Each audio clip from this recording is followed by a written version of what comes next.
Yo, what's up, everyone? Welcome back to my YouTube channel. My name is Kai, and today we will be interviewing my friend Yuva Gambhir on his story in college, DJing, and living life with Duchenne Muscular Dystrophy. So, welcome, Yuva. What's up? Excited to be here. Yes, sir. All right, let's get into it. Start.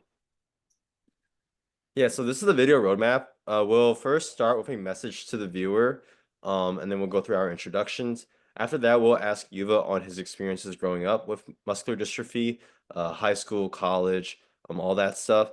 And then after that, we'll be going into how living with DMD affects his life and his thoughts on the current, I guess, gene therapy as well as like any innovation within this space.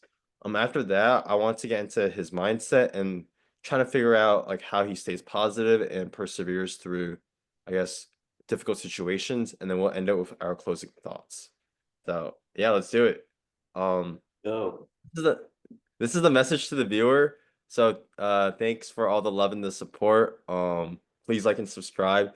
And if you have any feedback or suggestions, I linked a Google form in the video description so you can shoot me a message and I will check them out. So yeah.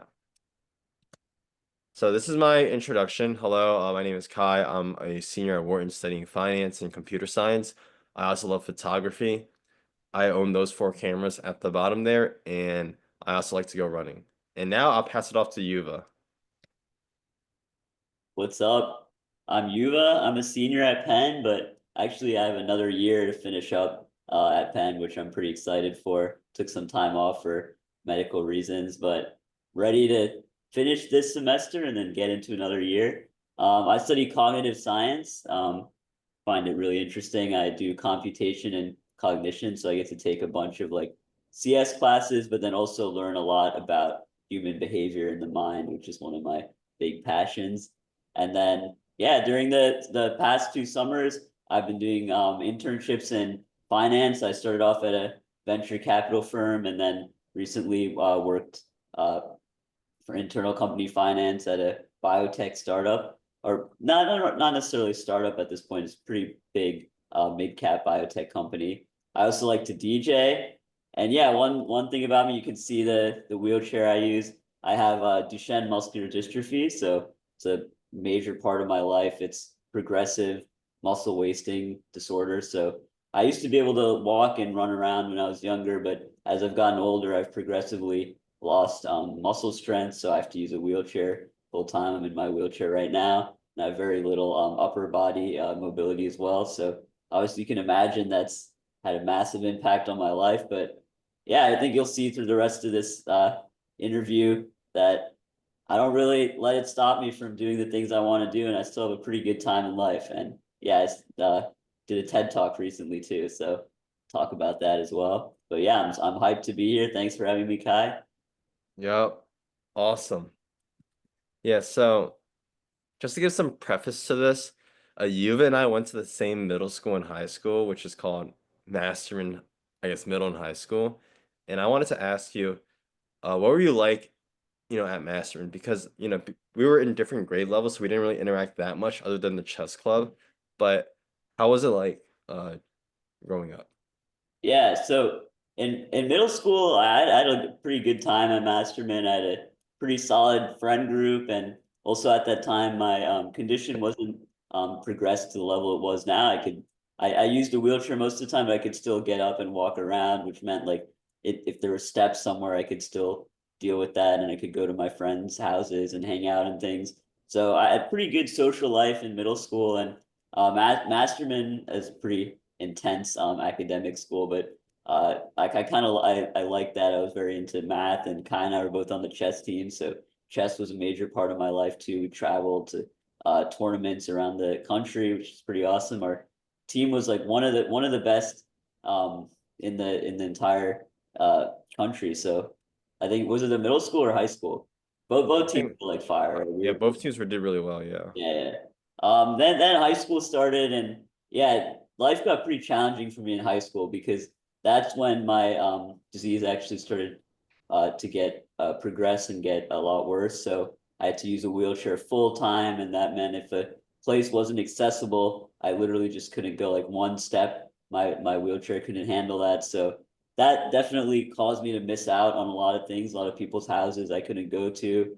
And also just being in the wheelchair full time like that had a big like mental toll on me. And I started to like lose a lot of friendships that I had in middle school. Not really because people were judging me because of the chair. Most people at my school were pretty understanding, but just because I couldn't keep up with people and go to the same house parties they were going to. So I started to actually become a lot more introverted in high school. I focused on my chess, but like I really felt like I was missing out on like socializing and doing things until toward the end, I kind of just was like, all right, like dude, like high school's almost finished, you're a senior now, like you got to go out with a bang. So I remember one time I threw this crazy house party. I wasn't very popular, but some of my friends were, so I was like, all right, I'll give you guys access to my house, like we can go crazy, do whatever, but like you got to bring the people and get it wild. So it turned out to be like crazy wild. Like somehow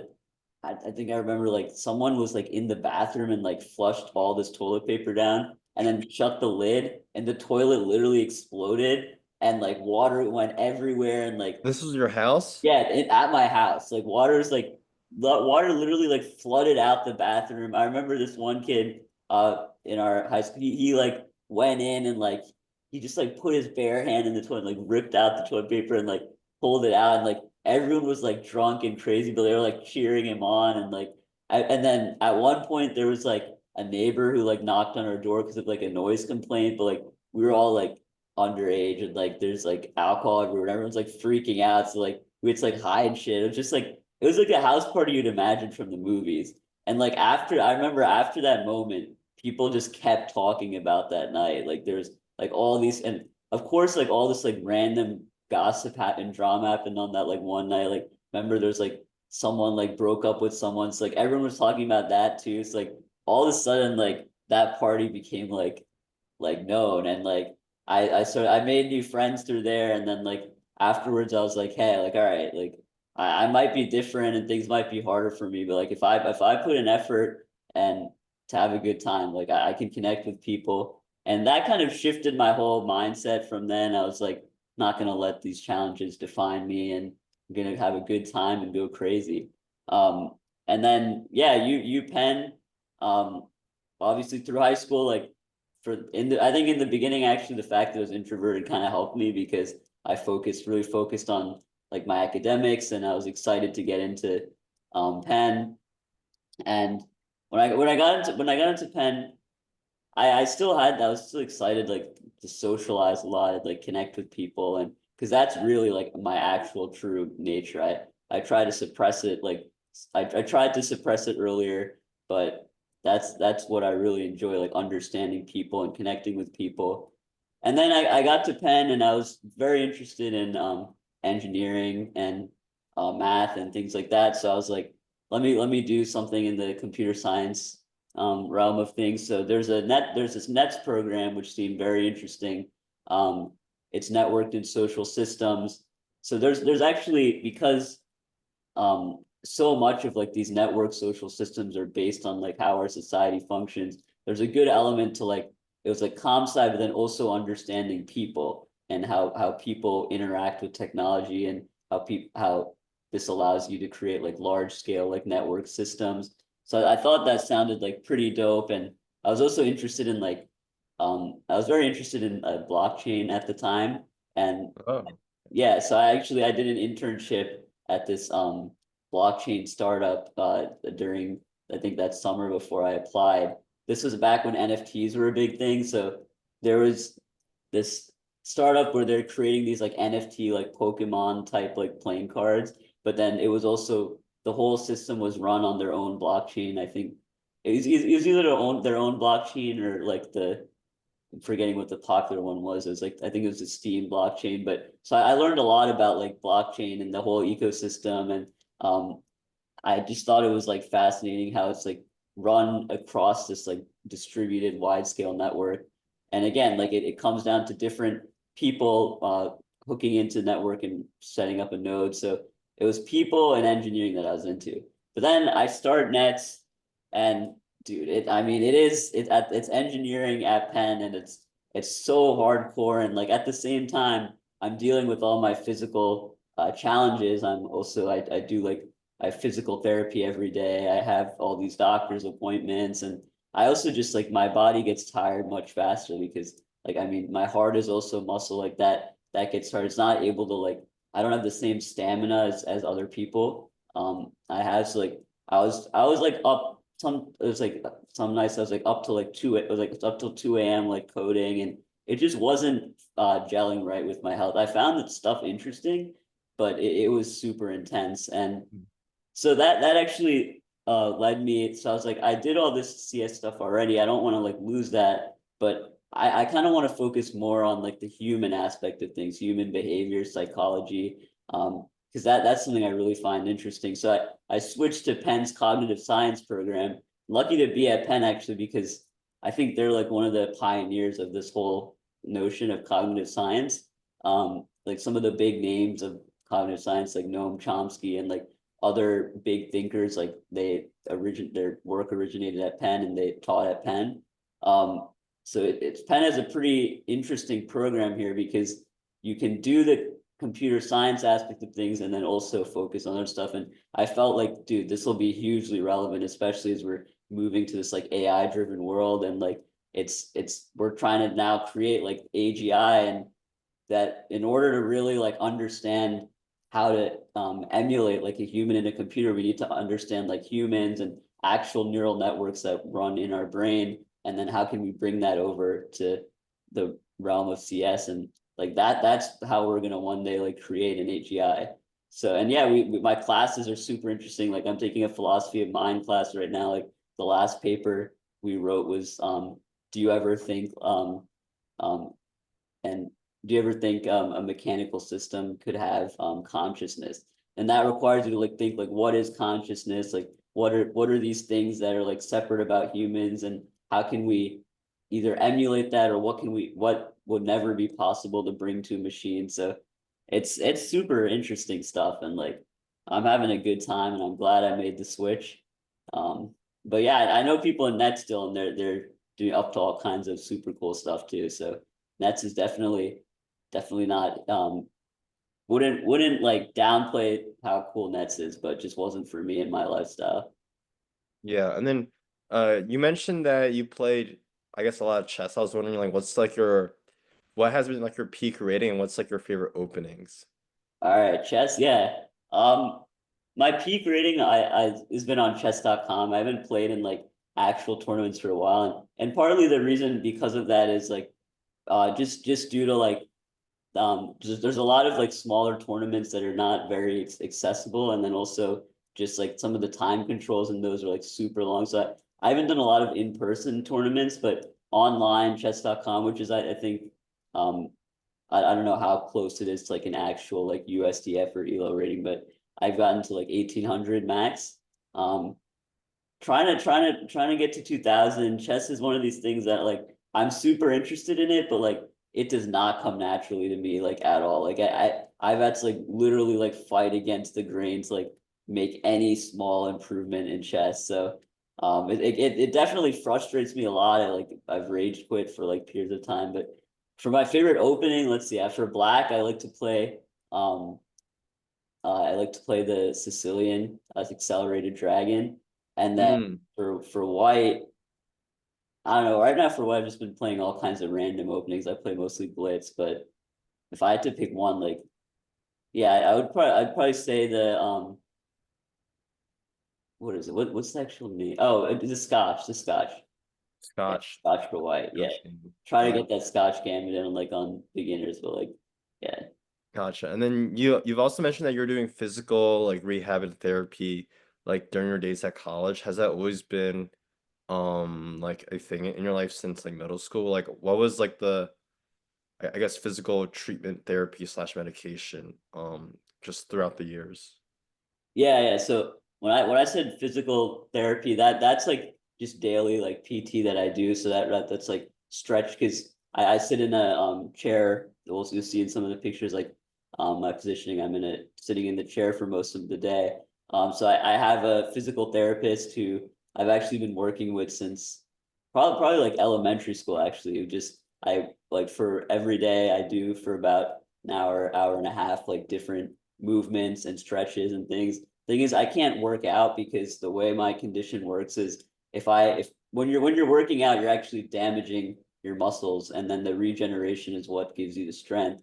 For me, in my case, my muscle cells, if they're damaged, they're not able to repair themselves. So any form of exercise is like not good for me, but at the same time, you need to do like some movement and some stretching. And if you sit in the same position all day, it's not good for you either. So I do that every day. That's very helpful in terms of like medications and therapies.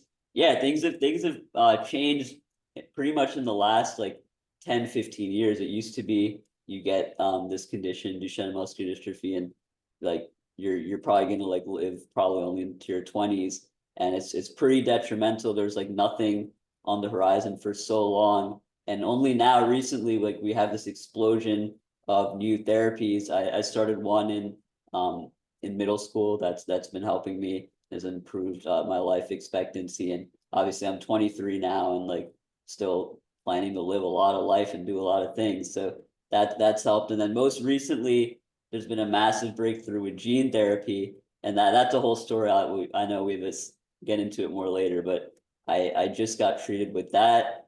So that's again made me very hopeful that I'm not. The way these therapies work right now is it's not like I'm gonna all of a sudden be able to walk and get strength back, because the damage that's done to my body's already been done.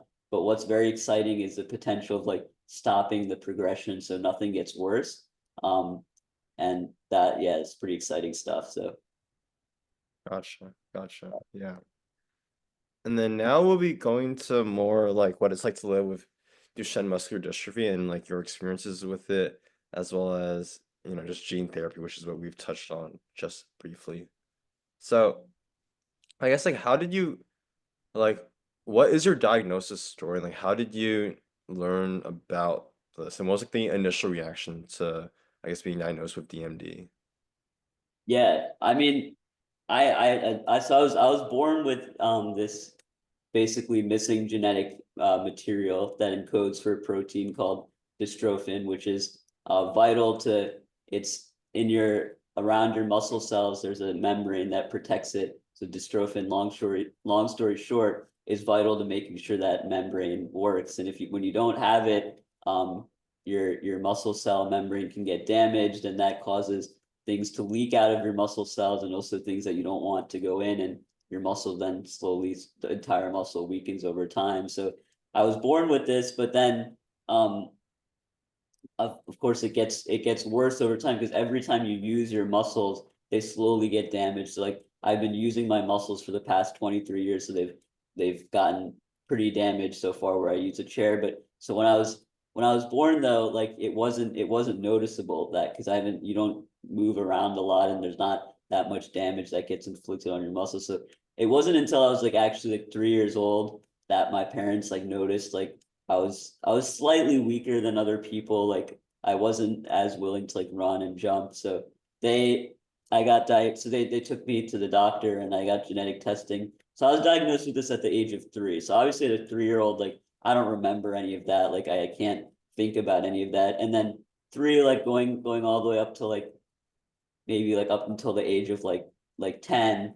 Um, I knew that something was up. Like I knew that I was weaker, but like I didn't really understand like what I had and what I was dealing with.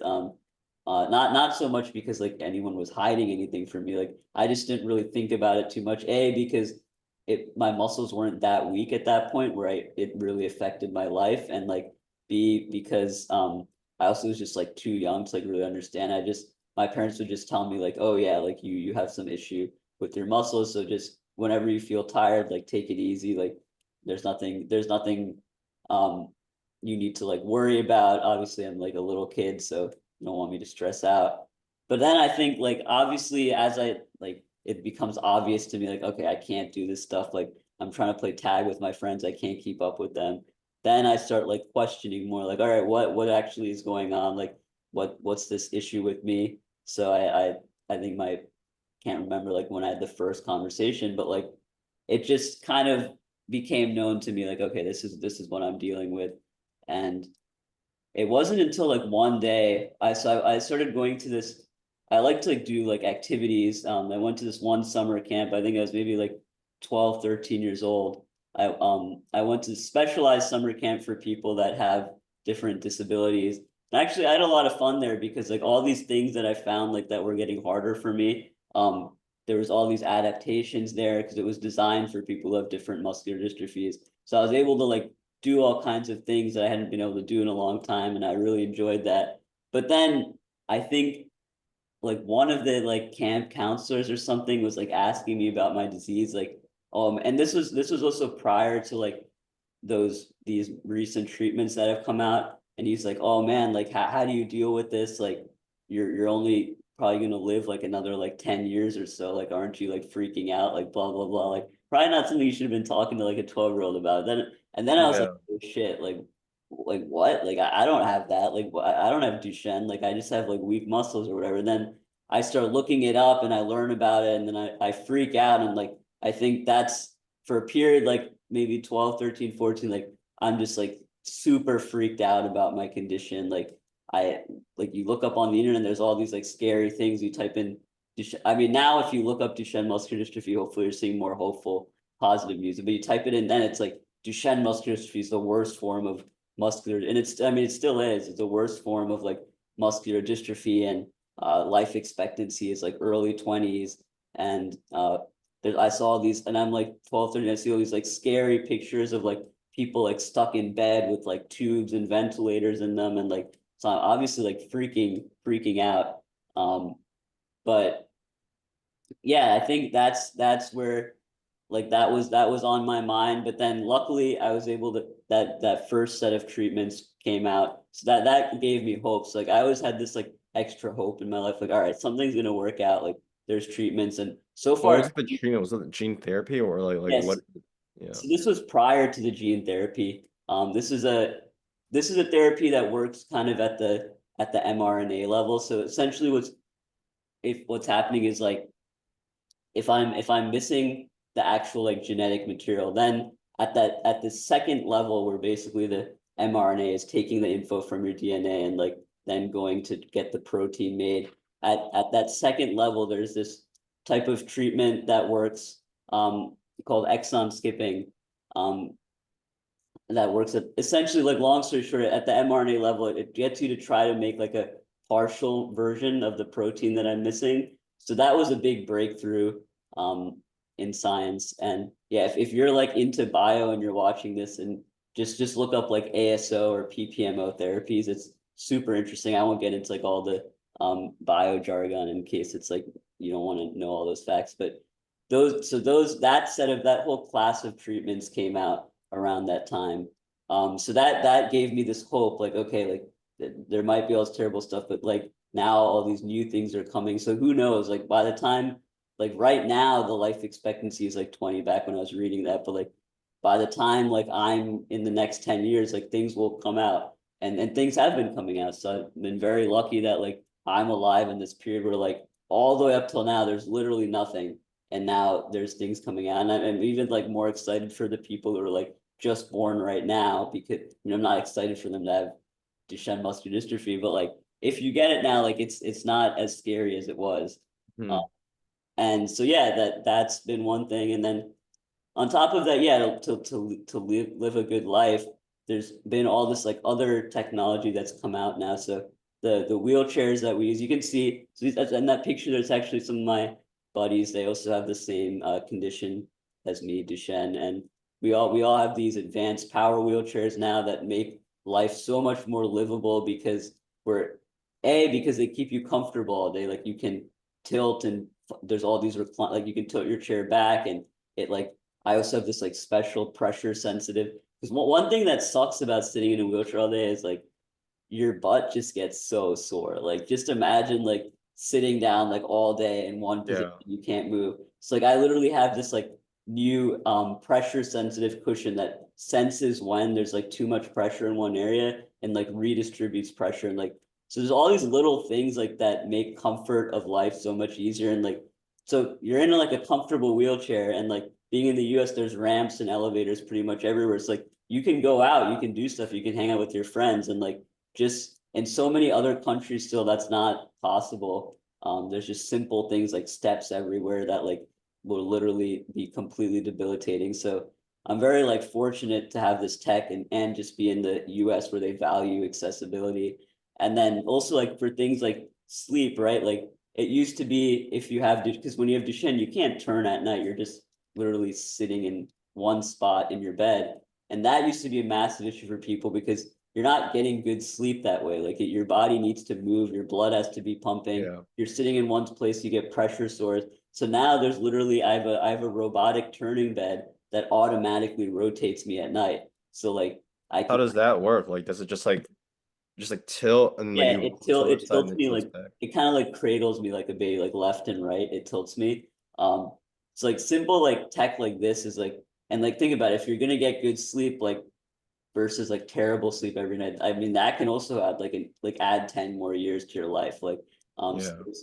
in terms of tech, there's been a lot, but there's also I feel like there's been a lot of innovation, but at the given like what we have now and what we've achieved with science, like I think there's way more innovation that can be made. Like um just like when you think about like this accessible tech and it's happening. We're getting there. We have like people inventing like exoskeletons now. So think about it, if your body's weak, instead of being in a wheelchair, if you have kind of like an Iron Man suit around you where that's doing all the work to help move you, like that's pretty dope to think about. And then also there's wheelchairs now that are actually able to climb steps, go up and down steps. They haven't been approved in the US now, but they're ones that exist like in I think Russia and Switzerland, and they've been approved there by in the US the wheelchairs have to be approved by the FDA because like for safety and like any medical thing has to go through that. But they've been approved in other countries and it's a matter of time before they get approved here. But yeah, I still think there's so much like innovation that can be made, and the med tech space is such an important space because it's not just people like me who have rare diseases that are using these things. As we now move to a world where people are living longer, like we have way more people are starting to live way longer now, but they as you live longer, there's this period of time where like you have worse health, and like as a older person, like you're probably you might have to rely on a wheelchair and accessibility. So it's an ever expanding like market. So Yeah. you're watching this, yeah, and like you're thinking about like you're into like robotics and tech, like med tech is like definitely a place that's an area that's like going to be booming, already booming, and will continue to just grow as people are living longer. Gotcha. And then I was also wondering, like, can you, I guess, shed some light on like what that photo is there and maybe talk about Yeah, just like who they are and uh just anything that you want to share on that? yeah. So these are so yeah, actually one very sad, unfortunate thing that I mean, I'm saying it kind of now like very robotically, but like it would definitely had a massive, devastating impact on me. Is one of my best friends who has this condition, the guy in the middle, you can see him there. He's actually he was a he did comedy. This was actually right after one of his comedy shows. He would go around Boston and like get booked at different comedy clubs. So pretty very funny, very awesome guy. He actually passed away suddenly recently, and that's like it is like kind of one of the scary like realities of this disease. Like sometimes you get I don't think we still don't know exactly like what happened, but um he had some other complication, but then because your system is his system was weaker from the Duchenne, both of those together um caused him to have a massive health problem all of a sudden. And that is something like that is a scary reality of Duchenne because maybe the disease isn't we've progressed to the point where we've got the disease under control, but when your body's weaker and then you have to deal with another problem all of a sudden, like that can have a detrimental consequence. So yeah, unfortunately, he was one of my very close best friends with DMD. He passed away, and is just very difficult for me because I have a lot of buddies that are like not in wheelchairs, but able body that I'm close to and I can share things with. But it's different when someone's like dealing with the same condition as you, and you can like talk to them about things because you know like they're experiencing it as well. And then to the right is also my other equally just as close good friend with muscular dystrophy as well. And dude, this dude is actually insanely cracked. Like he Harvard undergrad, he went to Harvard and then works at Google, worked at SpaceX. I don't even know where else, like some other big name places. And he just pushes himself. He's crazy. He's able to study for long hours and he's just super smart. And despite like all the physical challenges, he's operating at this like crazy high level. And yeah, so he worked at Google for some time. Then he's like, he wants to do something else. So he goes to Harvard, he gets into Harvard Law School, completes that. I think right now he just is in the process of finishing his bar and is about to work at a law firm. So yeah, these are two like super ambitious dudes with Duchenne. And it's pretty cool like that we've gone to the state now, because it used to be like, all right, you're around this age, like you're stuck in bed now, like life is about to end. And now we're at a point where it's like, nah, like we have these like conditions, but like at the age of 20, like we can pursue what we want to do in life and like go after our dreams. And that's all because of advances in like medicine. So yeah. Gotcha, gotcha. And then I also wanted to ask, you mentioned that DMD is like genetic. Like, is that due to like a genetic history running in the family, or like how does one, I guess, get born with this? Or is this like a mutation, or what's like the genetic cause of it? Yeah. So essentially it is a genetic disease.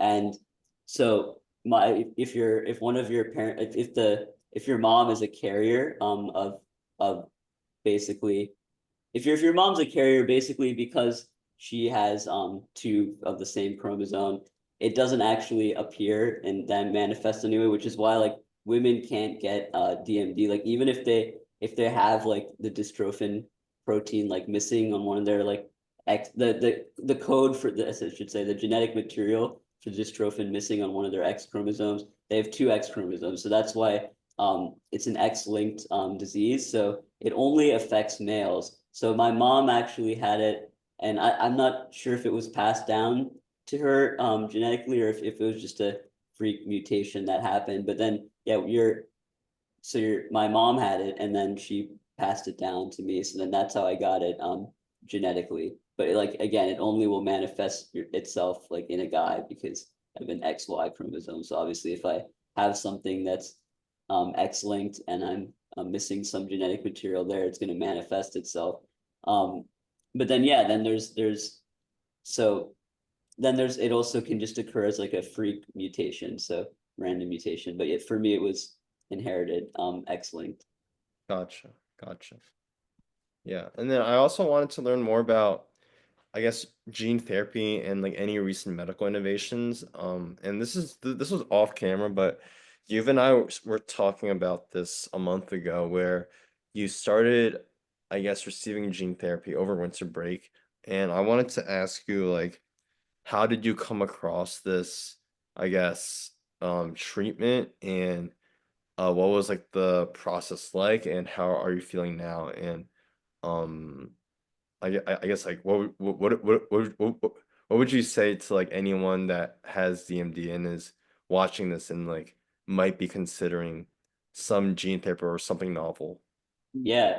Um, yeah, so first I'll just preface it by like talking about gene therapy. I mean, the gene therapy space is huge. And when you think about gene therapy, I think the way I'll describe it is there's kind of two main categories. One is like a type of gene therapy where you're actually editing the genome. When you hear of like CRISPR and gene editing, that's where you're actually going to the DNA and making edits there. And that's has a lot of potential and it can be used for awesome things.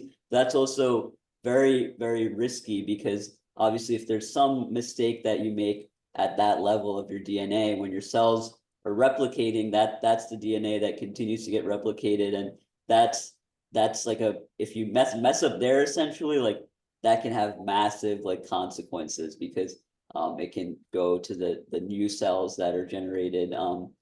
And then there's this other notion of gene therapy where you're missing genetic material, you're missing something in your DNA, but what happens is they take essentially, there's some extra genetic material that is that you can, I'm trying to think of a way to like just explain it simply, but essentially that there's, okay, so there's missing genetic material in your DNA. So then you can take an extra piece of genetic material to like make up for that missing material and put that into your cell. And your body's able to then recognize like, okay, I'm not able to make the protein like from the DNA essentially, but I see this other genetic material floating around in the nucleus. I can use that to make the protein. And that's actually much safer, because let's say that like there's something goes wrong and that man-made piece of genetic material you stick into the nucleus, like Yeah. it's not working, or there's a problem with it. You haven't actually edited the DNA, and your cell will just like reject that material and not actually like make a protein out of it. So that type of gene therapy is actually where we've started to have like a lot of success in like making innovations. It's been used to cure a type of blindness. I think they're working on one for people who have sickle cell disease. And right now, I think 5 gene therapies have been approved in the United States that work in this fashion. And this is very like novel stuff. It's like How brand. novel are we talking about? Like within the past Yeah, like this is 5 years, 10 within the years? past 5 years. Yep. So it's Wow. a whole new type of class of therapies that have entered the market. And right now, yeah, they're primarily being used to target these like rare genetic diseases. But when you think about why it has such a massive potential, like this is kind of the starting point. We're using it to help with these diseases, but not then if you think you can use it the potential of like actual enhancements, like human enhancements, and like bringing people to the next level, and all kinds of like cool applications with it. When you think about enhancement right now, none of that's been FDA approved, but there's, I don't know if you're watching this and you know about this, there's all these people now who are interested in gene therapy for enhancement. This guy, Brian Johnson, do you know Brian Oh Johnson? yeah. Yeah, so Yeah. this dude is this crazy billionaire. He does everything possible to try to live as long as possible and maintain the best health. There's this island, I forget where it is, but there's this island off the coast of somewhere in Central America called Prospera, where people are like the restrictions are less. So people are literally like experimenting with gene therapy. So this dude, Brian Johnson, goes to Prospera and he gets this gene therapy. It that ends up increasing his like muscle mass by like 14% or something, but like he's literally getting this extra genetic material injected into him that causes his muscle mass to increase. And like in this island Prospera, like they're all these startups like messing around with gene therapy, and like you go and you can sign up at your own risk and get injected with different stuff and see how it affects your body. Oh. um but obviously in the US, it's only like highly regulated FDA things that have been approved. But so recently, yeah, like this treatment called Alavidius has been approved for people with Duchenne muscular dystrophy, where essentially, all right, so I'm missing the genetic material for dystrophin, but there's a man-made little, and it's called a transgene. There's a like essentially a synthetic transgene or synthetic like genomic material that basically, so I got, okay, I'll start from this point. I got this treatment in December, like about 2 months ago now, beginning of December, and it's just a one-time treatment. So I go there, I get an IV placed in me, and it's literally just a treatment that drips in like through an IV. Like imagine someone like getting chemotherapy, like it's like that. I just sit there for, I think it was like 2 hours or so, and it drips into me. And what's happening while this is dripping into my bloodstream is I think about, yeah, approximately 4 trillion viral particles are going into my bloodstream. And like you might think like viral particles, like what, Viral sounds bad to me. yeah, like that sounds like bad, but what's going on here is these viral particles, um, they're from an original virus that is detrimental to your muscle cells. Like the virus attacks your muscle cells specifically. So one thing that's interesting though is this virus knows how to recognize only your muscle cells and go and attack those. So then what happened essentially is scientists figured out ways to like, let's hollow out all the bad like shit in this virus and put in like actual useful genetic material. But we'll keep the same like we'll keep the same components of the virus that know how to recognize muscle cells. So they inject me with this virus, and then the virus is going toward the cells and it attaches itself. But instead of injecting negative viral load, it's injecting in the missing genetic material that my body needs to generate this protein. And it's right now that what it injected in, and it's still kind of, I think, at this point, I think it's probably the virus is fully spread through my body and injected all the muscle cells. Hmm. Unfortunately, they haven't figured out a way that this is like a human version of the genetic material I'm missing, like a synthetic version. So it doesn't fully mimic what I'm missing. So like I'm making kind of like a partial like version. Wait, like your body is like rejecting it, like because it's synthetic, or it's just like It's 50% effective? What do Yeah, you mean? like it's not as effective as like what like if I had it naturally, that would be better. So this is like this is mostly because they're only able to fit a certain they're like these viral particles are not very big, so they can't actually fit all the genetic material I need. So there's like an optimization problem essentially where like they fit in the most important components of the genetic Gotcha. material, but not all of it. So like it helps me make kind of like a they call it like a mini dystrophin, like a partial version of that. So yeah, so that was pretty wild, and like the whole thing, the whole process of engineering that and putting it in a vial made that vial that I got infused with. That vial was like $3 million for one vial, and being in the U.S., like insurance, your medical insurance pays for that, but it's $3 million, and that's how much these gene therapies cost. Like You got a $3 million treatment yeah, like covered one by insurance. Yeah, paid by United Healthcare of all the What? that's yeah, that's how crazy sophisticated these treatments are. And it's totally wild. And like in the US, like yeah, like you have to fight with your insurance company, but like that's why these gene therapies have started in the US because they're so crazy expensive. I mean, unless you're a billionaire and you go to like Prospera and like pay for it out of your pocket, like Brian Johnson, but they're so crazy expensive that you need a medical insurance to be able to like ever possibly. Wow. Um, So like I guess you mentioned it being $3 million. Like, is this I was also wondering like do you think it's feasible for other people with DMD to receive gene therapy, or like did you have to like go through a special application process, or just Yeah, like so I think right now, if you're in the United States, your most insurances should cover this. So yeah, if you're watching this like right now, DMD, or you know someone with DMD, or you're thinking about gene therapy for DMD, yeah, it's definitely something feasible if you're living in the US. Unfortunately, out of the US, it's still difficult. I think it'll take time before these treatments become cheaper and like other health insurance. I'm not fully sure. I'm not fully sure how the like health insurances work like outside of the US, but in the US, definitely something to look into and talk to your insurance company. They can if it'll get approved. And then also, yeah, talk to your doc. Like every doctor that's familiar with Duchenne will know about this treatment.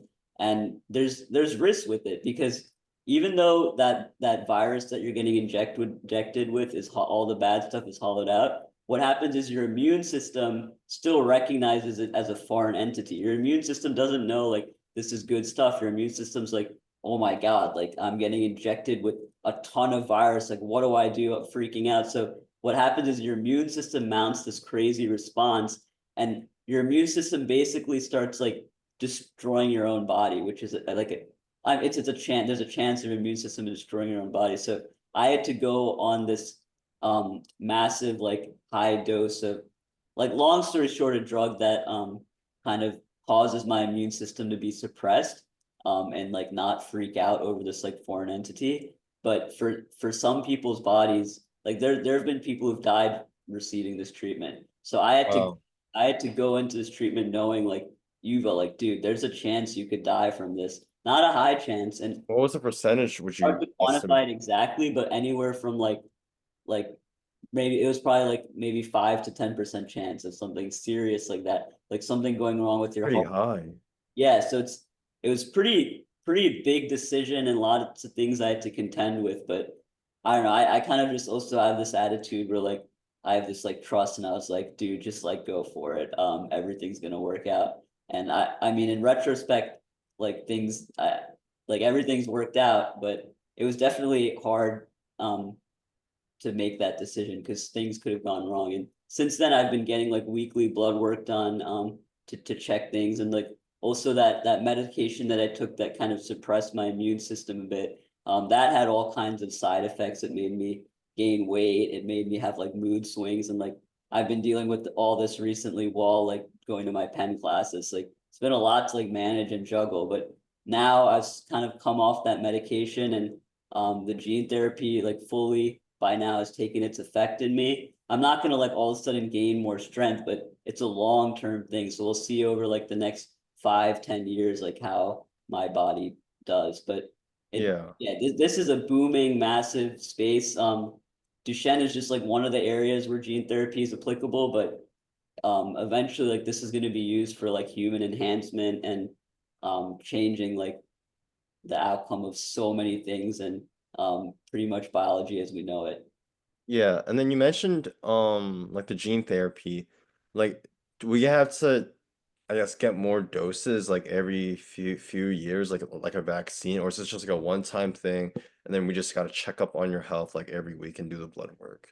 Yeah, so the thing about the gene therapy is like it is a one-time thing for all your cells, but the thing is over time, like right, like after like around like 7 years or so, like all the cells in your body turn over. Like there's new cells that come. Yeah. So it depends on like the cells, right? Like if it's like if it was something to do with your brain, like certain neurons, like those aren't turning over, those stay throughout your life. But muscle cells do have turnover. So right now, like we haven't actually science hasn't figured out a way to redose this because as soon as you get dosed with this, your body develops antibodies to that virus, the virus that they use, and those antibodies won't let you like just if I try to get dosed with this again, since I have antibodies, my immune system will just attack it and destroy it and won't even let it enter my body. But so we're working on the not where let's say where, Wait, but so like your body has the antibodies now, but they're not targeting the current cells because the immune system was sedated before then. But yeah, now, so, if we were to so reintroduce it, it would be bad. yeah, now if they reintroduced it, like my body actually my body didn't have antibodies before to this virus, but now that it got injected with this virus, it created antibodies to them. Just like when you get COVID once, like usually if you get the same strand of COVID again, you're not really the first time the COVID will knock you out, but the second time it won't be that bad because Yeah. you developed antibodies. So in this case, like if you develop antibodies, you won't be able to get treated again. So they're working on ways to fix that. But yeah, hopefully in like 7 years from now, either like they figure out how to redose me with this because if my cells, I have all new cells by then that need it, or at the rate at which we've been making progress right now, in 7 years from now, like this whole gene therapy thing will be like such next level, like things we can't even fathom that like we won't even be updating this version of treatment. It'll be like version like 10 of this treatment that works way better. So like in 7 years from now, like who knows? But like in my mind, like if I bought myself, and again, like I don't know for sure how the therapy is going to work, but if I bought myself at least 7 years of time, like if I think about the innovation we made in the past 7 years, 7 years from now, I can't Yeah. fathom like what we'll have. So I'm very hopeful that um I was very excited. That's why I made the decision. I was like, I'll take the risk and I'll deal with it. But obviously, that's something everyone has to contend with on their own, and you gotta Mhm. see how much of a risk taker you are. But yeah, if you have Duchenne, get at least two opinions on this therapy because there's some doctors that are for it, and then there's some obviously because I mentioned the risks that are going to caution you against it. So I would get one opinion from a doctor that's for it and hear their views, and one from a doctor that's against it, so you can make an informed decision. A lot of my friends like they'll have one doctor and they just listen to that one doctor, and the doctor will either be like for or against it, and that's how they make their decision. And I think the best way to make a decision is hear both sides of the story.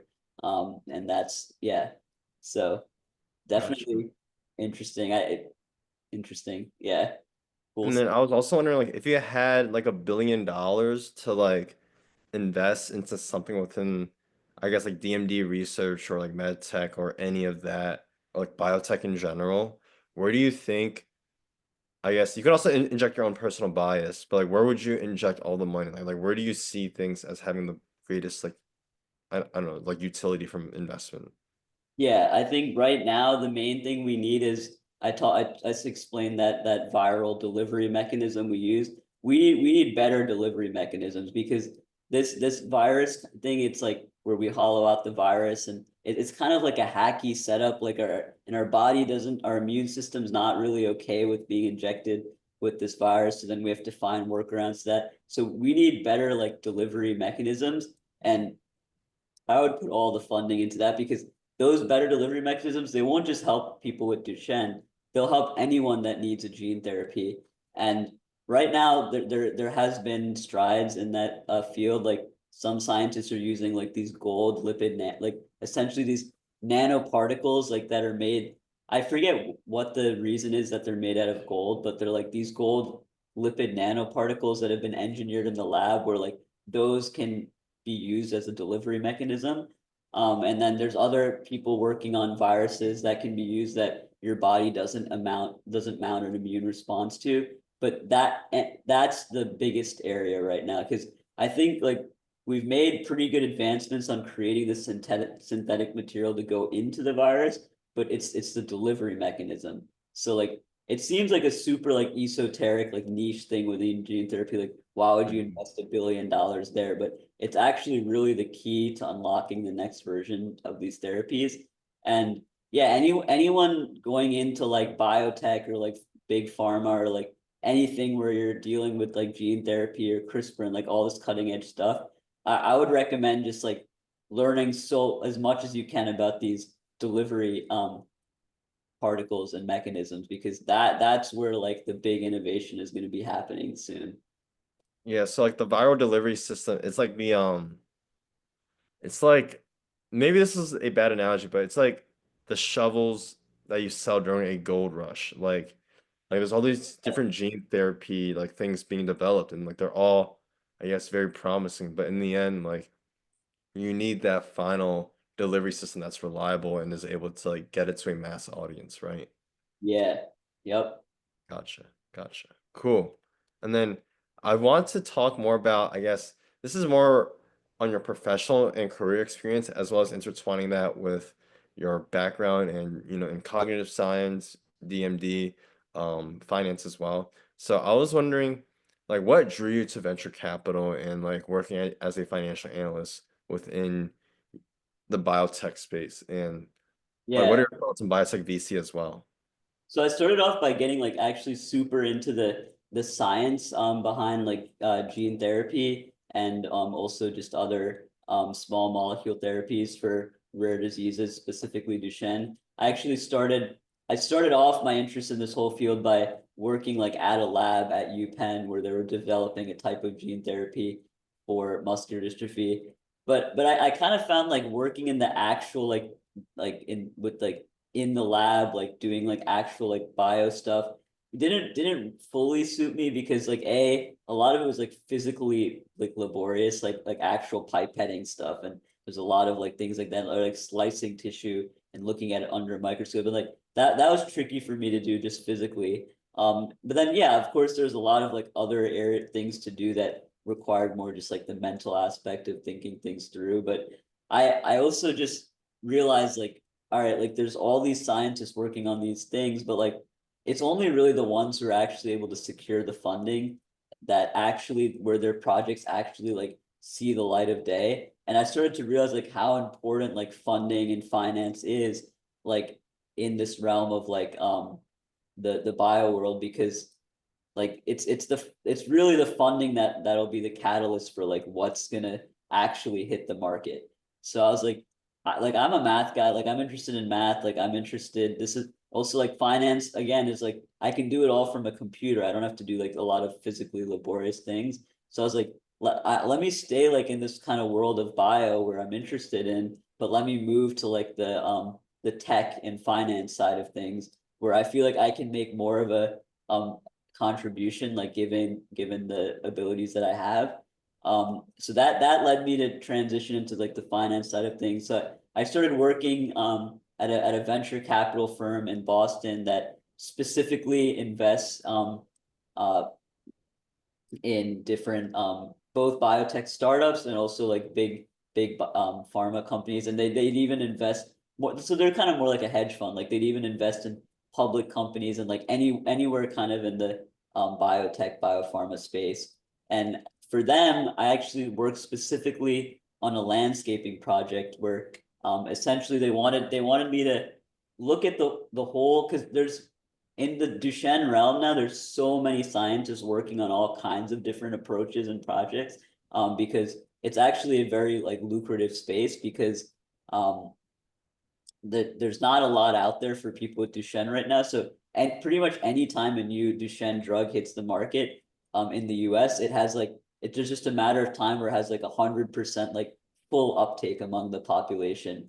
And like there's not a lot of diseases like that. So it's a very kind of lucrative, interesting field. So they were like, all right, Yuva, your project is to like basically do all the, and this is also kind of before chat GPT and like deep search and things that now make an analyst job much easier. But I'm thinking about how easy it would have been if I had help with that. But they're like, all right, we want you to basically like look at all the science and projects being done in the Duchenne space, organize it all into like exactly what type of medical modalities they're using. And then we also want you to, for some of the companies, make projections as to like how much revenue they're going to be making and what their valuation will be after their drugs are approved. So that was a project I spent a summer on. It was very interesting because I got to learn a lot. Like I was super driven. Like I was like, dude, like I want to learn this stuff anyway because like I want to see what's out there for my own disease.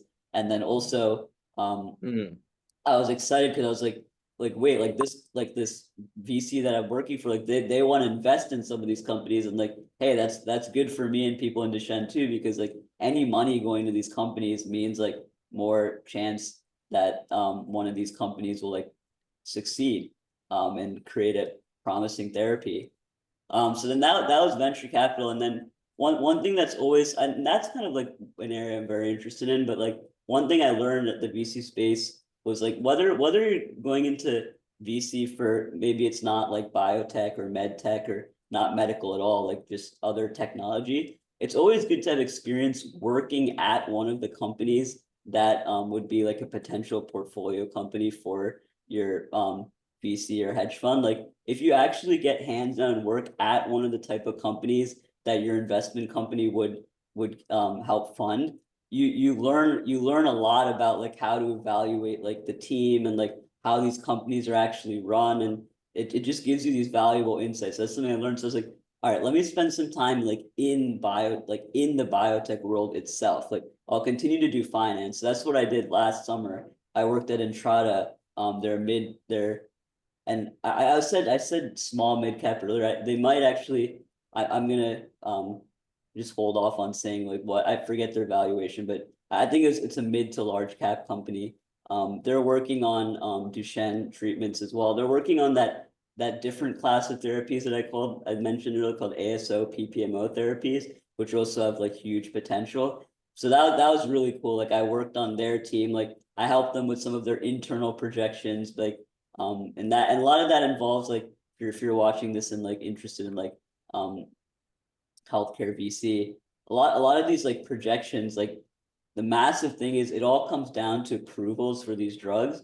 So the way you have to kind of like do the math is like based on, there's these different buckets of probabilities. Like first there's a probability that they make it through a phase 1 trial. Then there's the probability that they make it to the phase 2, then a phase 3 trial. And those each time that the probability drops down like drastically. And then if finally yeah. going through all 3 phases getting approved, so your model has to be based on what. So a lot of it is also like thinking like, will this drug get approved? So like looking at the science and understanding the science. And because I had like a background in working in like at a lab, like I was able to also like get into the papers and understand the science. So that was very helpful. And that's also why like a lot of people who are like go to literally go to med school to and then work at a VC firm. Like they'll go to med school, so they're like and literally get like become a doc, like get a full like medical license and become a doctor and all that. Not to like go and like practice at a hospital, but to go into venture capital. Um, that's pretty interesting. But yeah, it's a very cool, fun space. Like both bought actually being in Philly too. Philly is now actually gonna become one of like the biotech is considered one of the biotech capitals like of the world, both Boston and Philly. It's like Philly's people actually call it or people are calling it Silicon Valley now. Like we're the Silicon. Yeah, Philly is really big for like life sciences, I heard, yeah. Oh yeah, like it's booming here. Like I mean, we helped to solve the COVID vaccines. All this, by the way, all this like gene therapy tech now that like even the billionaire guy is using in Prospera, that all like that so that viral delivery mechanism that originated at Penn. And then also one of the biggest another big gene therapy company called Spark Therapeutics is opening up a massive gene therapy center right near UPenn. So like we're gonna be the gene therapy like hub like of the world, like one of the gene therapy hubs of the world, and like that's only just beginnings. Like if you're going into space now, like it's gonna be booming very soon. Gotcha. Pretty Gotcha. exciting stuff. Yeah, and then we'll touch more on the stages of like clinical trials and stuff in a future slide. But yeah, no, thank you for sharing all about, I guess, your time there and like your learnings and how I guess people balance both VC finance and I guess like actual work experience within that industry. So Yeah, really, so yeah, that's really cool. And then I also just want to touch on, I guess, the 5 stages of life sciences development. And we mentioned like there are clinical trials, so I think that's like stage 3 of here. But um, can you like I guess briefly give like an example of like a walkthrough of like what each stage is for like a certain type of drug or like anything with on these 5 stages, just for the viewer who may not know what it is.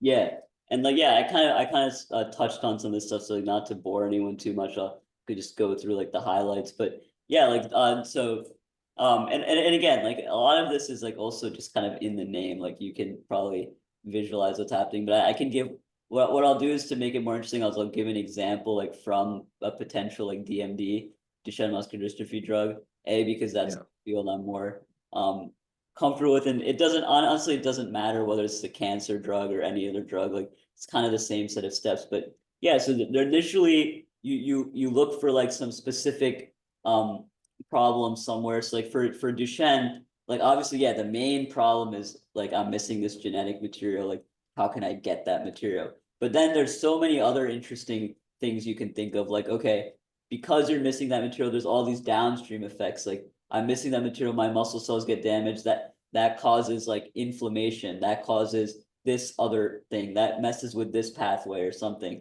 So you want to think of your idea first. Like, how do I want to help someone with this disease? It's like maybe I'm not going to solve like the core problem, but maybe what I'll do is I'll come up with a class of like a type of drug that can help reduce inflammation. So like, yeah, we haven't solved the main root cause of the problem, but we've helped to solve a massive secondary problem that someone with Duchenne might face. So that's where you kind of like you have an idea, and then for like discovery, a lot of times what happens is like it's like a pivot. Like you've been working in one field somewhere, you haven't been making like a lot of progress, and you're like, yeah, this isn't really working for our intended purpose. But oh wait, this could be super helpful if we pivot like the way it is working, like the way we observe it to be working. We pivot it to this disease or that disease or this aspect of the disease, like that could be super helpful. So like that's like kind of coming up with the ideas, and then yeah, you gotta get the right PhDs and scientists and like doctors and people to help with like all like the research that's needed.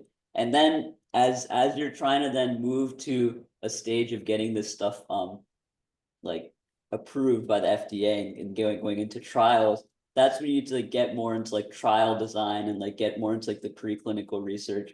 And a lot of that is like also picking endpoints, right? So you need to actually be able to see like, is this stuff actually helping, and can we measure with a degree of statistical significance that it actually is helping? So you gotta, there's very complex, some of these like trial designs, like what arm of people do you want to treat, what arm of people do we not want to treat. But you also have to like worry about this placebo effect, because some people will literally take a pill of like whatever, just like water inside the pill, and you tell them like, oh, this pill is like going to change your life. They take it and they actually start feel, they're like, oh, I feel great, I feel all these benefits. Like there's also like a component of that involved. So you got to have an arm to arm of the, when I say arm, I mean like part group of people in the trial to like cancel out for those effects. So then you get into that. Then you get into like the actual like different stages.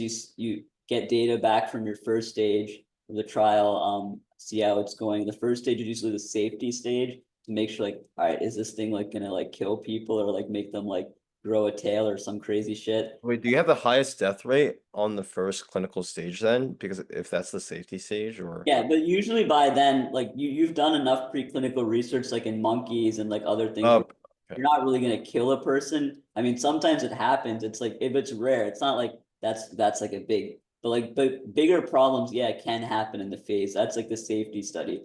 Phase two, okay, is like you care more about. All right, we've gotten past like big massive issues, and now we're trying to like hone in on the efficacy of the drug. Is it like actually working? Like, why is it not working?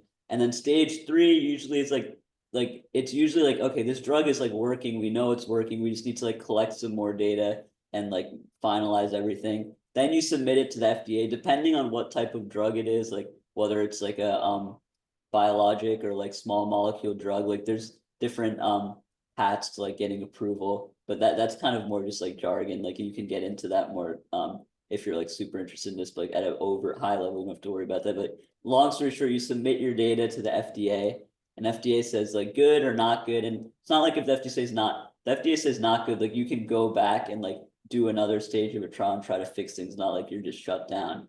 Um, and then you resubmit to the FDA. FDA, if they do say everything's good, then you get into like manufacturing the drug. I haven't had a lot of familiar with that stage of things, but it's pretty like self-explanatory. Like you pick like how are we going to manufacture this drug at scale? Do we have like the right tech and equipment and all that?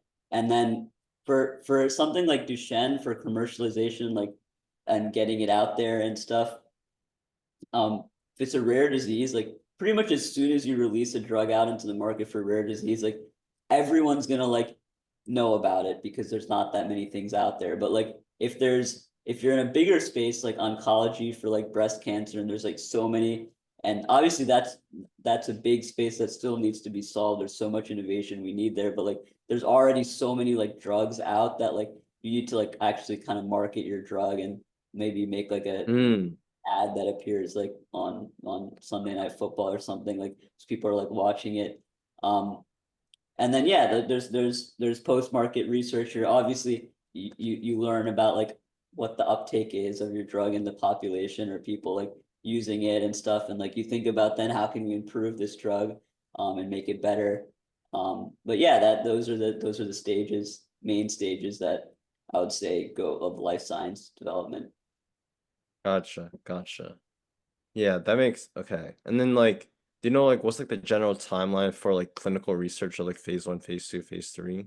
Yeah, so that can vary, but like I would say it usually like it, let's say things go kind of pretty smoothly, like without a hitch, like it could take up to like 5, 10 years, like to go like maybe like 5 years Probably on be like 2 years. Jeez, 5, 10 is insane. maybe like 5 years on like the short side, or like 10 years if you have some like hiccups and like kind of other, because what happens is like there's a lot of like hiccups and things along the way that can happen, and they have to improve this or improve that. But like if everything just like goes like super smoothly, like, and it's like not too like, for example, you're making a drug that's like very similar to something that's already out there, and like it's not too novel, maybe like 5 years, like on the lower side of things. But yeah, it's a lengthy process. So Gotcha.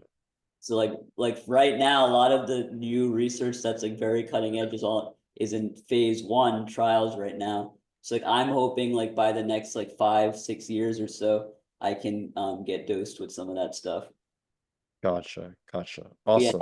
that's highly variable, but I would say like it's not like you're gonna be able to do this in like a year or two. Like it's gonna take at least some time yet. Yeah. Okay. And then now we're gonna pivot more into like your mindset and just like how you approach I guess having DMD and balancing that with the difficulties of school, and I just also just like thoughts on life and morality. No, mortality. I guess we can also do morality as well, but just all of that. So Mortality and yeah. mortality are two Yeah, very mortality, morality, everything. Just wanted to hear that. So, I want to hear like how do you stay motivated? And you mentioned that, when you're like 12 years old, you like someone basically like, said like, hey, you only have 10 years left. Like how are you gonna deal with it? And that sort of like broke you down. Like how did you get out of that like hole, and like what keeps you pushing like from that young of an age to now? yeah, yeah. I guess like okay, so like yeah, things there were a lot of like periods of time like yeah, there's the one moment where I kind of first learned about my disease, and then the actually like I think the hardest was like experiencing it like firsthand, like getting weaker. Like I remember like during elementary school, like there were times where like I'd be playing tag or like like wall ball or some like physical sport like with friends, and then I literally felt my muscles like burning, and I just couldn't keep up with them. And I actually would like the probably like as a kid, like I didn't know any of this was probably not good for my muscles, but I would when I felt like that burning like pain, which is kind of I don't feel that anymore because I can't I literally can't even push Yeah. when I'd feel kind of like that burning pain, I'd push myself to like go further. Like I'd be like, nah, like people, if everyone else is doing this, like you keep pushing yourself. Like it doesn't matter if it hurts, like go forward. So that was kind of like already like a little bit of like a seed of like just I had like I got used to like dealing with like kind of like pain and pressure and like pushing through it like from a young age. And then also I would say like both my parents I was very like lucky that like my parents like they found out about my disease, like obviously they were devastated and they like grieved, but they weren't like the type to like just be so sad about it and like be like oh like I feel like take pity on me or anything like that. Like they'd actually like when I'd feel bad about something, like by them staying strong, like I know people like, oh, you feel sad, and then your parents like, yeah, I understand why you're so sad. I'm sad too, and like that doesn't really help to like motivate the other, like especially when you're a little kid. Like if your parents like also clearly sad about something, like so I could see like they didn't just like kind of give in and like when I felt upset about something, like they'd talk to me like properly about it and explain things to me, and they'd always seem strong and powerful about it. So like that kind of influenced me to like have that same mentality, and I kind of like learned I don't even know whether it was like from my parents or like just on my own. At this like at this younger age, I started having this like I guess the best way to describe it is like I had this like drill sergeant like in my head. I have this like version of me that like I felt was in me that like looked over me and would like and it not it I don't know if this is necessarily the best, most constructive way to be motivated. And I'm actually actively trying to change the way I motivate myself now, but kind of like had this mean like drill sergeant in me that would just like yell at me, like push yourself harder, like go after, like do what you can. If you think of like David, if you know David Goggins, like Yeah. pretty much like imagine like a David Goggins type of guy in my head. Like he and as I got older, he became like meaner. Like it I'd like I remember like in high school, like I was like trying to do really well on my SAT. I and just like study for it, like despite everything. I was like, all right, I'm gonna try to get like one of the highest grades. And like I'd have this like drill sergeant guy, like, all right, like you're not doing well enough, like study harder, like, oh, you want to cry, like like don't give up, like, oh, like you just because you have like more challenges, like nobody cares about that. Like you need to Mm, be just as strong as other people, even if they have it easier, who cares? Like it like pushed me, and it like I kind of like liked it in a way. Like I liked that like intensity, and like I think what it was really like all the anger and rage that I had from like not being able to do the things I wanted is what fueled that like drill sergeant. And in a way, it kind of like helped me. Like it made me like tougher and stronger. And like also my dad always had this like saying called like he used to call it like, oh, like if you have, he's like, oh, I have challenges, but give me 10 more. Like his Mm, be like, all right, like life is like hard and everything sucks, but like push me harder, like give me more challenges. And like it's hard to explain, but like in a weird kind of way, like I learned to kind of like make the challenges like the harder things are and the worse I feel, like in a weird way, like I kind of started to enjoy that. I was like what do I really want to like have this like easy path where like everything works out, or like um do I kind of like crave like this thing where like, and it sounds, it's obviously like you would like if I was given the choice of an easier life, I'd pick that, and I wouldn't want to deal with these. But given that I'm stuck with these challenges and like pretty much everything I have to deal with, like I have to move like against the grain, like nothing's like moving with me, everything is like a problem. Like even like when I DJing and music is something I'm super into, like all the traditional music equipment, like I can't use it because I have limited arm mobility. So like I like again, like that didn't just work out simply for me. I had to literally like figure out like all these controllers and map the settings just right. And I found this setup of like 3 different controllers like mapped to my computer. Like, and other people, they can just go and learn how to use a normal deck. Like for me, like everything, like there's always some added challenge. It's always a little harder. And like I almost kind of found like a fun in that, because I'm like, did I really want it to like just have the easy route for everything, or like do I want to have like this making it harder and making everything more challenging? Like I'd rather like climb the mountain with like a backpack full of rocks in my back, like to like yeah. make it harder. And then if you can persevere through that, it makes you feel powerful, because you're like, all right, I'm doing all these things while having hard mode turned on, and I'm still succeeding to an extent. Like you feel really good. You're like, oh wow, like I can do whatever I put my mind to. And I'm sure like you felt that way, like training for like mountaineering. Like sometimes you want to push yourself harder. And um but I'm not gonna like say like I enjoy it. Like if I could have been given the easy route, like if I could have, like if those options were like presented to me, like I'm not gonna make my life like hard. Like I'm not gonna say like I enjoy dealing with muscular dystrophy. Like no, it's like it totally sucks. But like given that I have these challenges, like I'm just gonna like figure out a way to make the most of it.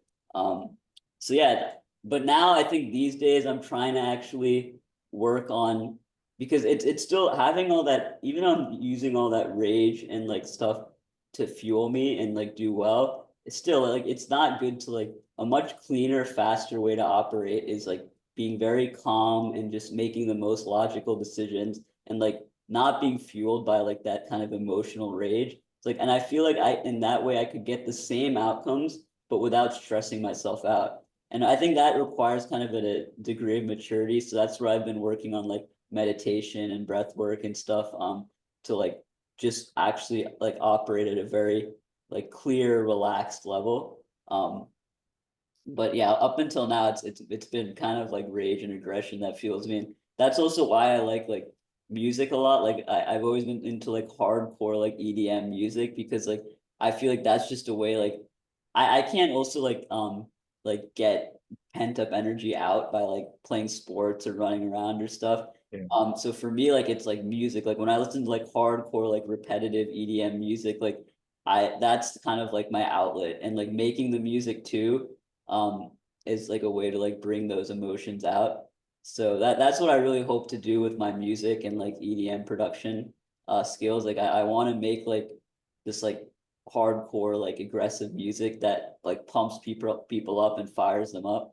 Um yeah, so that's kind of my mindset and how I stay motivated and deal with the Mm. tough situations. Gotcha, gotcha. And then, um, I guess nowadays, like, are there, and this is just like general advice, but like, what ways do you like, I guess, implement in your life to like stay generally motivated to like study or to, I guess, persevere through school? Like, is there anything that you would like to impart on an audience person watching this video?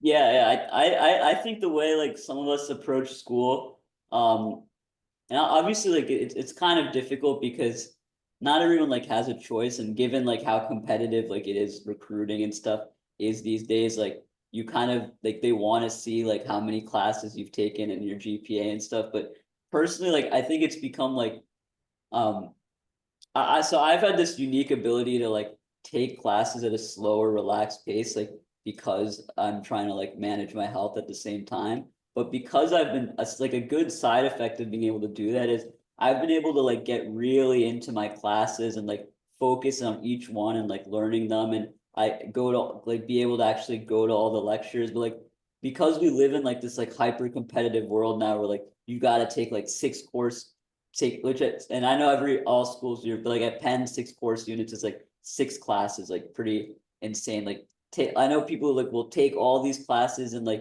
they're taking so many they literally can't even they literally don't have time to like actually go to the lectures, and they're like quickly learning it like, and they might still be doing well on it, like getting good grades on the test and all, but like you don't really have the time to like get into the learning and like really enjoy what you're learning. And like I guess it's difficult, right? Because like you kind of sometimes you have to do that, but I think in areas where you can find like where you have time to maybe slow it down and focus on like a couple main subjects at a time, like I think that's like the best way to like really learn. It's like for me, since I've been able to do that as a side effect of like dealing with these other challenges, like that's what kind of gets me through like studying, because like I'm actually like I'm taking like an astronomy class right now. Like I'm actually really getting into it, like watching extra YouTube videos about it, like making it like something that I just think about. It's like by really getting into the studying, like it doesn't feel like it's hard or like, oh God, I gotta like do.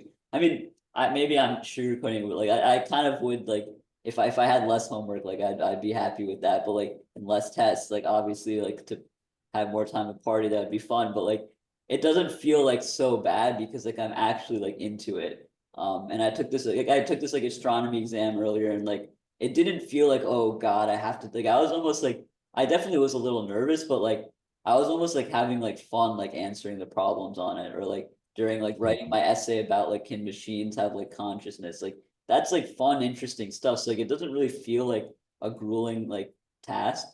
But yeah, there have been times like especially when I was doing more CS classes where I was like I just like felt like I was like getting pushed from every direction. Like, how am I gonna literally like how am I gonna do all these problem sets and code this stuff up while I'm like my back is sore from my condition. Like I need to do physical therapy. I'm taking this extra medicine that's because I also take medicines that have side effects and will like mess with my head sometimes. Like so sometimes I'm like just like caught in like the middle of this like clusterfuck, and I'm like, oh my God, what am I gonna do? And then that's when that like drill sergeant kicks in, like, oh, like what are you gonna do? Like you feel sad? Like no, push yourself, like get through it, you got it. So I think that's um what I would say about, so like if it's, if you can, like anywhere you can, like just really get into the subject, like just enjoy it, and it'll like won't feel like so much like work. But obviously like I know sometimes it gets tough, and so that for that you gotta handle it, you gotta push through, because like it's not going to get any easier. The world, there's more people in the world, things are getting more competitive. If you want an edge, you got to push yourself, so figure it out. Gotcha, gotcha. Yeah, that's really good advice right there. Persevere, push through.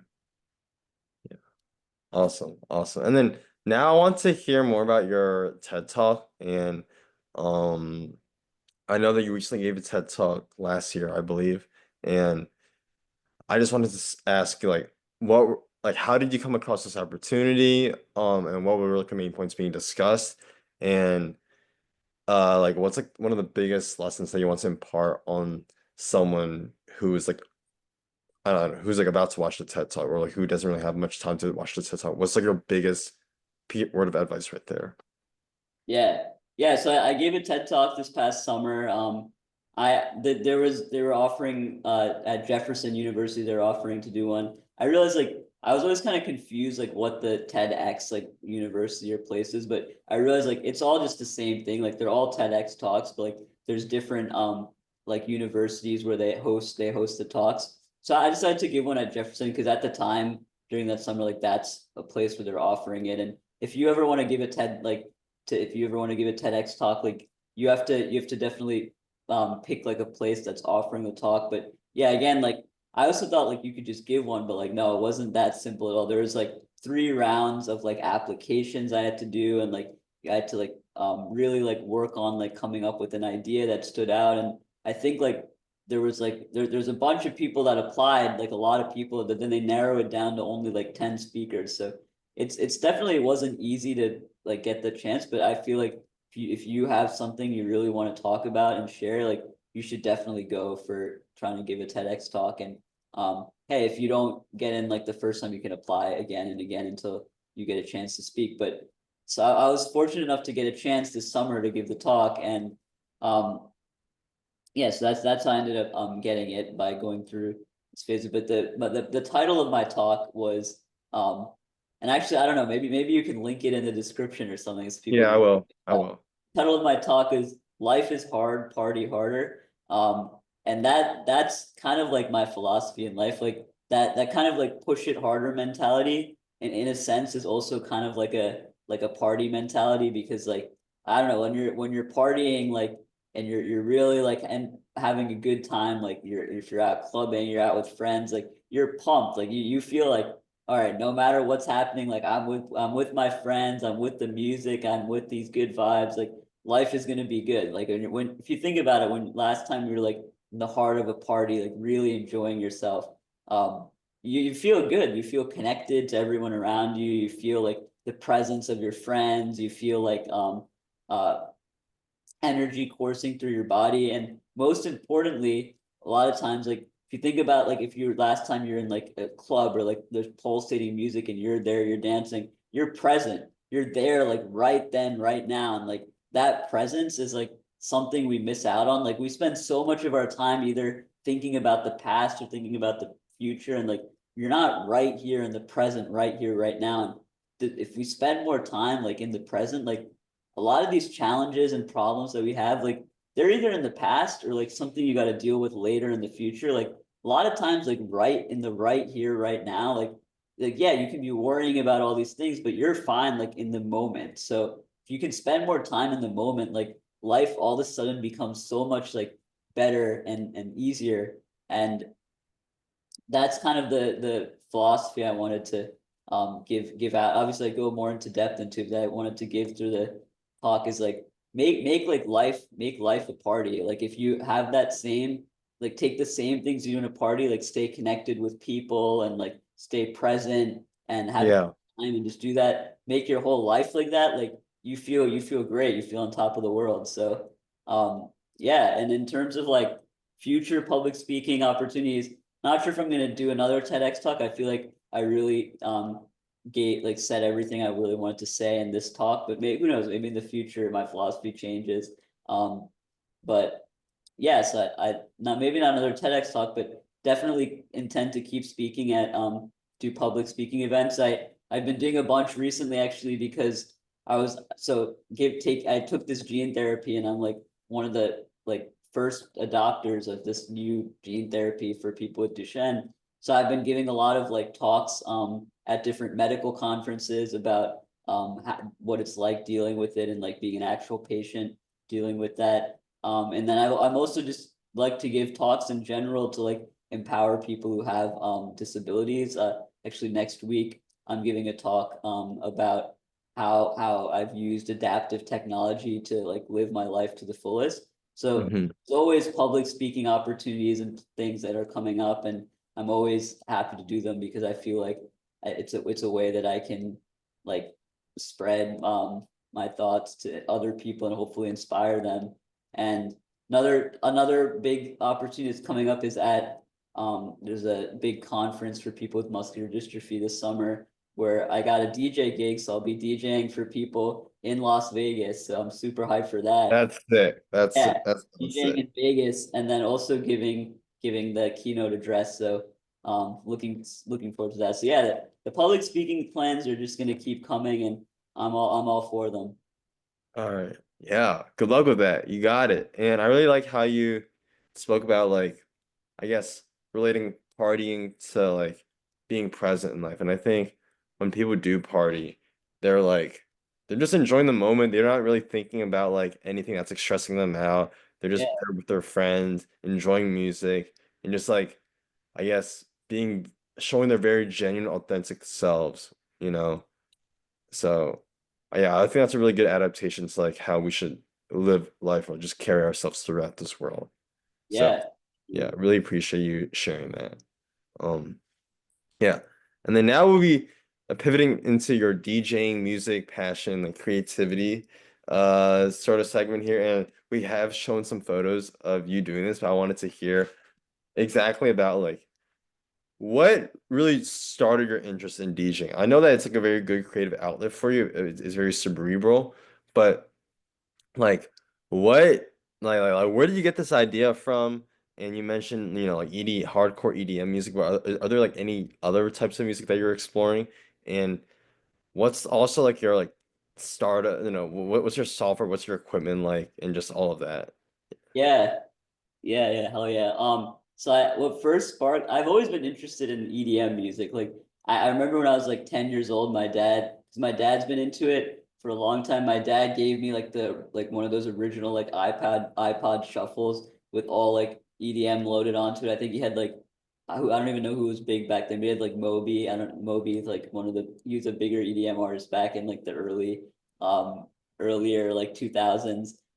So I started listening to EDM like from a very young age. On the way to school, I'd just take that iPod shuffle with me. Everyone was always listening to the EDM on there. And I started to like really get into like the rhythmic like patterns of it. I felt like were just able like just permeated my brain, and like they were like kind of like hypnotic, and like if I was dealing with something stressful, like it helped like ease my mind. So I like that rhythmic element to it. And then I like the feeling of like power and energy that it gave you. Like sometimes when you listen to a really good EDM track, like you just feel like the power coursing through you, and it really like pumps you up. So I've always had a love for EDM music. And I've loved to like I always loved to like go on YouTube and like see DJs like mixing, and like I never really thought of it as something I could do, because like I'd see these DJs like with these massive decks, like yeah, like moving everything around like with the turntables and stuff. Like yeah, and I was like, oh, like I probably can't do this. Like those decks aren't gonna work for me. Like I'll just listen to it, but like maybe I can't like make it and like mix like that. But then I listened to this podcast one day about this guy Black Coffee, who like one of the biggest DJs in the world right now, and like has kind of amassed the most wealth from DJing. And he actually went through an accident where he lost the use of one of his hands, so he could only DJ with one hand. And obviously like that's still like he still has full upper body strength, and he's still able to use a normal dex. Like Yeah. still wasn't like super hard for him, like he was able to do it, but it still inspired me. Like he figured out a way to like use that one hand to quickly move across the decks and like DJ and mix. So I was like, all right, like let me look into this. Maybe I can figure out my own way to DJ. So what I did is I learned about this like whole concept of MIDI controllers, where essentially like if you have DJ software, you can map like any sort of buttons and numbers, how like just like on if you're playing Xbox, you can map your controller how you want it. You can map like any of the buttons to any of the functions on a computer. So like even though I can only move my hands like in a small like surface area, if I just get like these densely packed controllers with lots of buttons and knobs on them, I can actually like map it to all the functions that I need. So I found this like setup where I use these mini controllers like with the laptop and connect it all up, and I realized like and I had to find like different for all the different cool like DJ tricks that people do, like mixing and like building into the drops and like uh messing with the turntable. I found like my own like way to alternatively do that. Then at this point now, like I'm able to like I'm not like John Summit or like the best DJ in the world, but like I'm pretty like I'm able to mix like any genres I want and like go from one BPM to the other, and like definitely took some practice, but I would say like I'm just as competent on my makeshift setup as like and by the way, the setup I've also figured out how to make it just as powerful and professional. Like this setup that I have right here, it might like look like very simple, but like this could power up a club in Vegas. Like it's fully Damn. the one, that small controller after the right, like has a full sound card built into it. So like it has the power to like hook into any speaker system. It's fully professional. So yeah, that's the goal right now. I've been doing smaller gigs at this bar nearby called Fiddler Club in Philadelphia. So but I'm trying to like build up. I'm trying to get a gig at the Philadelphia Art Museum. And one of the biggest barriers for me, that's, and again, everything is always has challenges for me, but I kind of like that. But the biggest barrier for me is like so much of DJing is like inaccessible. You see these DJs at the club up on these booths, like there's no ramp to get up there. So like I literally cannot get my wheelchair up there. So I have to like find venues that like I can have to find venues like that can accommodate me, or if they don't like have any ramps or whatever, like someone who'd be willing to put in a ramp and all that. And for people to be willing to do that extra work, like obviously people do things out of the kindness of their heart, but also like it's still kind of business at the end of the day. Like for people to be willing to do that extra stuff, you have to be like extra good. So that's where I've been working on, like how can I make my sound unique, and like so I started moving away from just DJing to also making my own music from scratch. Like, how can I get big enough to the point where like people are gonna want to put in that extra. Like clubs are gonna be calling me and be like, "Yo, like we need you to DJ for us. Like we'll put in a ramp, like or like we'll get like the bouncers to lift your wheelchair up onto the thing." Like, Mm. so I've realized like I've taken a little bit of a break from like reaching out to clubs. I'm just like working on my own stuff. And once I come out like with a big hit or something like that, like that's when I'm gonna like work on like getting, Seize the opportunity to be like, lift me up. And yeah, then, yeah, like crowd surf like in my wheelchair, like it's yeah. wild. Like, and yeah, I just think like also if I can market it right and like cultivate the right vibe, like some people might be like, yo, like what does this do to like, because like I know like people are gonna be like wasted like at a club, like whatever, not like all the nicest, most open-minded people. Like some people will definitely be like, yo, what is this guy in a wheelchair doing up here, like what's going on, like and all that. But like hopefully like I can shut them up when I turn on my music and they see how good it is. And then other people might just be like, yo, like this is crazy, like look at this dude with all these challenges, like up there, like mixing music, partying just as hard as the rest of us. Like, I feel like that'll inspire people because they're like, yo, like if this guy's like partying and having a good time, like I can party and have a good time. And that's really what I want to do. Like, I want to show that, like, no matter how like challenging and hard it might be, like you can still party and have a good time. Like, dude, even if like my disease gets worse and I can only move like two fingers and that's it. If I can use those two fingers, like press the pause blade button on like an awesome track that I made, like I don't care, like I'll do that in the club. Like I want to show that like you can take all everything away, like put all the challenges on me, but like I'll still pump out dance music no matter what. So like I think that's where I see myself, and like one day I'm hoping to like get to that stage of like John Summit and other big names like playing at like Yeah. Lollapalooza and like those big festivals. And I think I can make everyone go crazy and go nuts, which is the goal.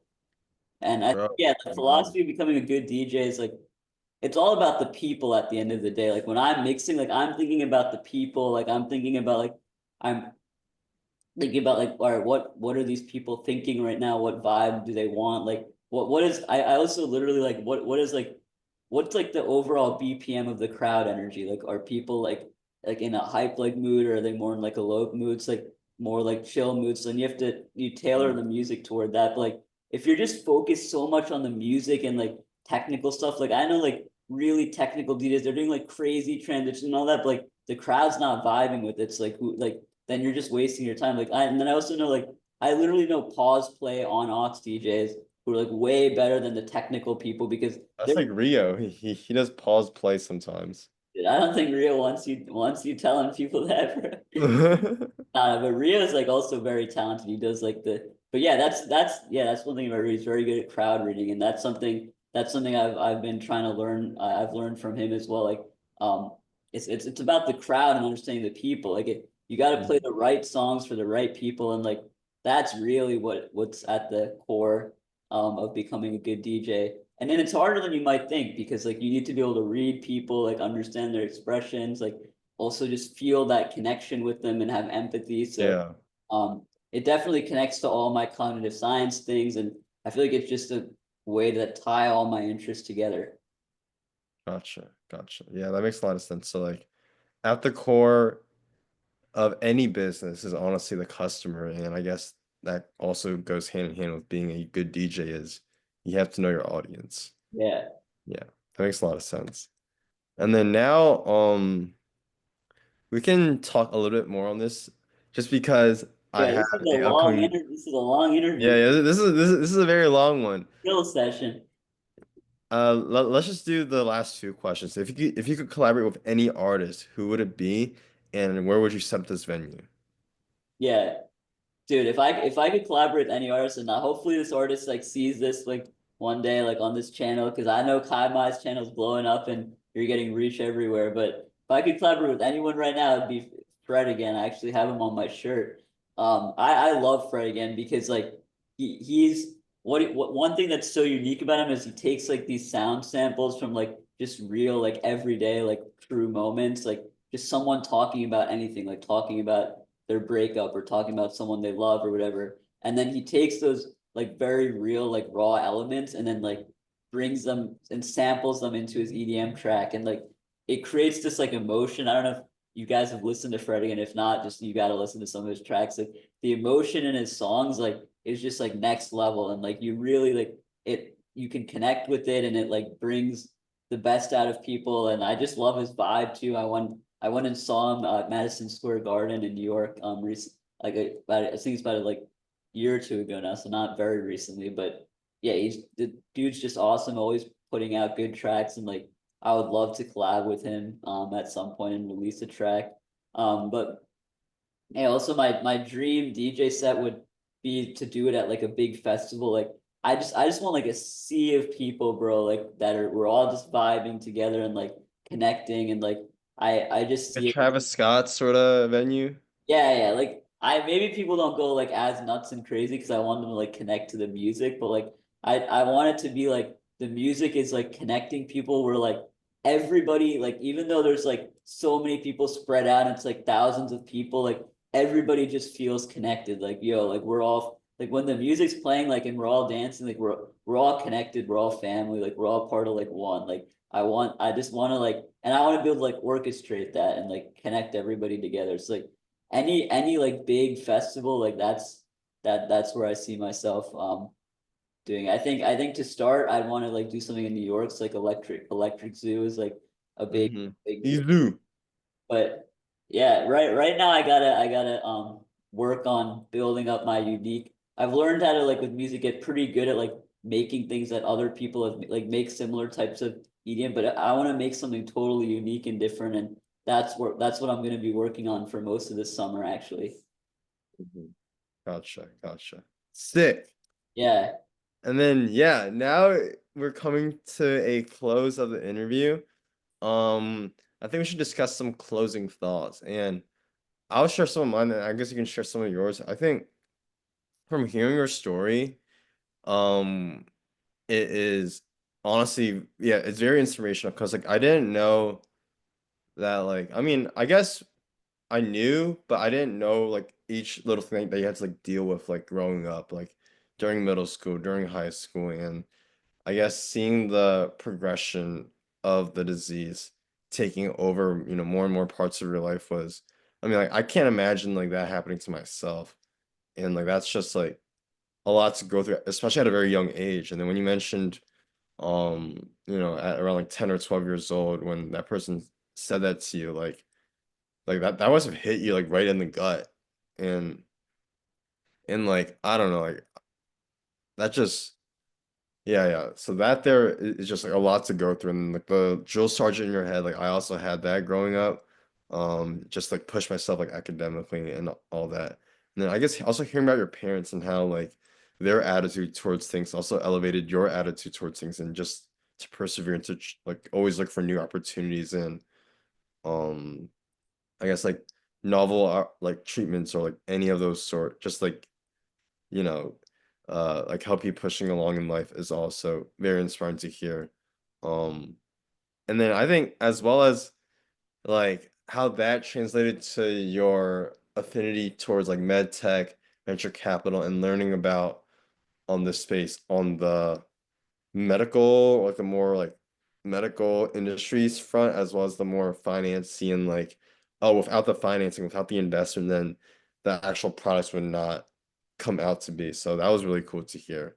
And then hearing everything about the recent advancements in gene therapy in like the past 5 years was also really interesting. So hope to see more advancements in the future. And yeah, so like those are my thoughts. Thank you for, you know, doing this interview with me. Like, do you want to also share anything? Yeah, no, thank you so much for asking these questions. Like the questions you had were very thoughtful and like very useful too. I feel like this interview could be useful to anybody, anyone who just wants some general inspo or people living with DMD. And I'm definitely gonna share this with as many people as possible because I feel like it'll just be helpful. And like, yeah, I appreciate the legwork you put in. Like obviously putting in that legwork to ask good questions makes a good interview. And yeah, thanks, dude. I'm excited to see this on the channel and excited to see Yes, where sir. the channel goes. Yeah, keep doing cool shit, Kai Mai. Yes, sir. All All right. right, that closes the interview. All right, Uh, let's stop the recording. Oh, that's sick. The glasses are sick. let me stop this recording. Bet.